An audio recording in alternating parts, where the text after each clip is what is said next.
Salut la team! Voilà, aujourd'hui on va parler de ce qui a été notre jeunesse, nos années 80, 90, 2000. Donc nos parents ont commencé ici avec les 33 tours classiques, les vinyles. Voilà, donc ça c'est les 33 tours. On avait également en même temps les 45 tours. Suite à ça, ils ont abandonné le projet, ils sont passés à la cassette. Cassette qui se représente comme ceci. D'ailleurs, elle n'est pas rembobinée. Pas bien. Ça va falloir que je le rembobine absolument. Donc, pour vous dire, on est passé de ça. Après, ça a été du MP3, donc du téléchargement.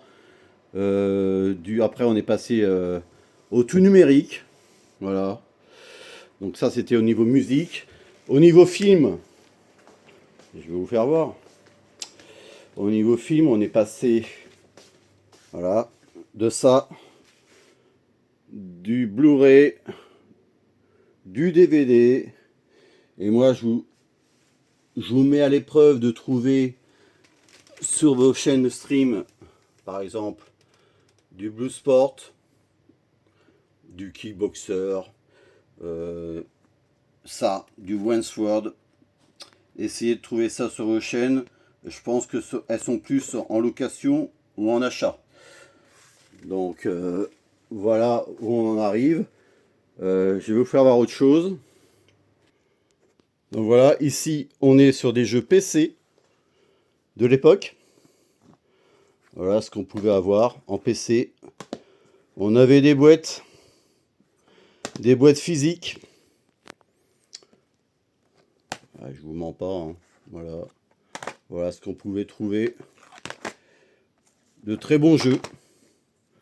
Le Warcraft, excellent. Du Seigneur des Anneaux, du SimCity,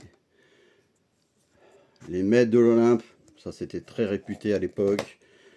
Encore un Warcraft, du Settlers, Crusader, la bataille Terre du Milieu, le Titan Quest, du Anneau, et Runaway. Donc voilà. Donc ça c'était sur PC, c'est ce qu'on avait à l'époque. Maintenant tout est digitalisé. On est passé sur du Steam, du Apple, du Epic Games. Voilà, tout est en téléchargement. Et pourquoi je vous parle de ça? Parce que voilà, vous avez, je pense, entendu la nouvelle de PlayStation qui arrête le physique en janvier 2028. Donc voilà, moi je pense que PlayStation se tire une balle dans le pied, réellement, parce qu'ils sont en train de tuer toute l'industrie, toutes les petites boutiques, que ce soit Micromania, Games qui est encore à l'étranger, tous les collectionneurs, tous ceux qui revendent les jeux, tous ceux qui les prêtent à des amis, à la famille. Et ben voilà, je pense que beaucoup de personnes vont se retourner ailleurs. Moi personnellement, PS6, la PlayStation 6, je vais la boycotter. Il est hors de question que j'achète des jeux éphémères.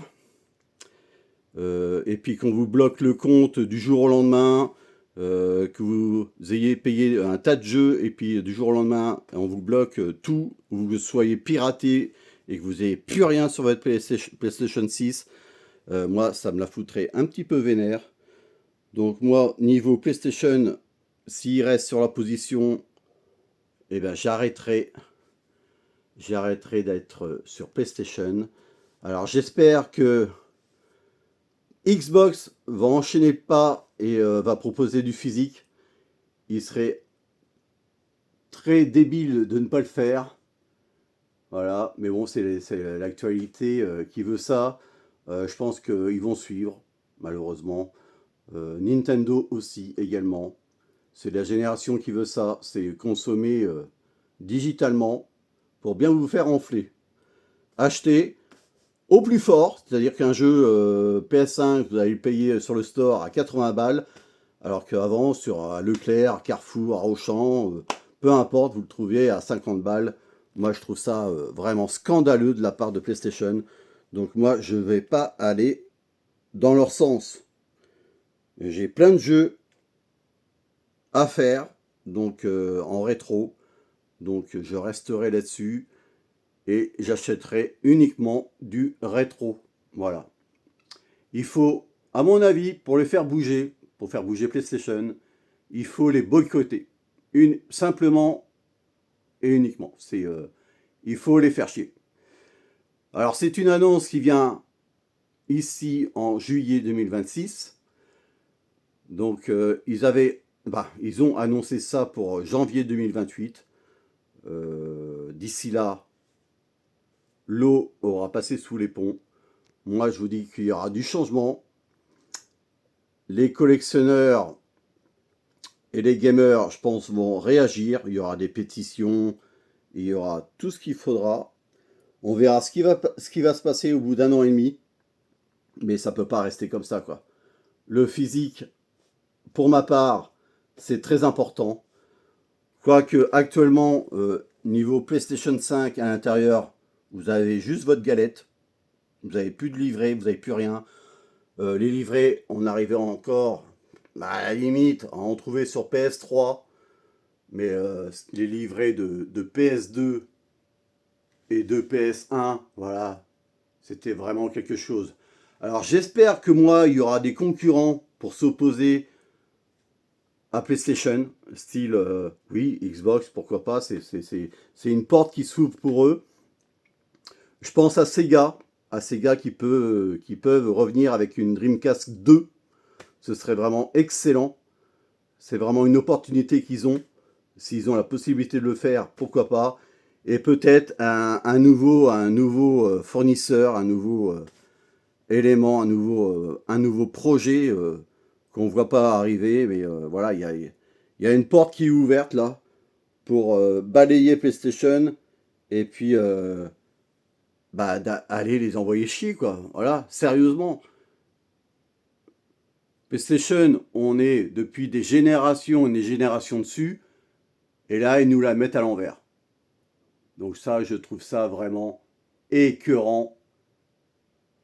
Cette façon de faire, cette génération de démat, hein, parce que pour les PC, c'est les joueurs PC, voilà, ils sont contents parce que voilà, mais pareil, eux, PC, c'est juste du démat, hein. C'est du Steam, c'est du ROG, c'est du Apple, et ils sont contents.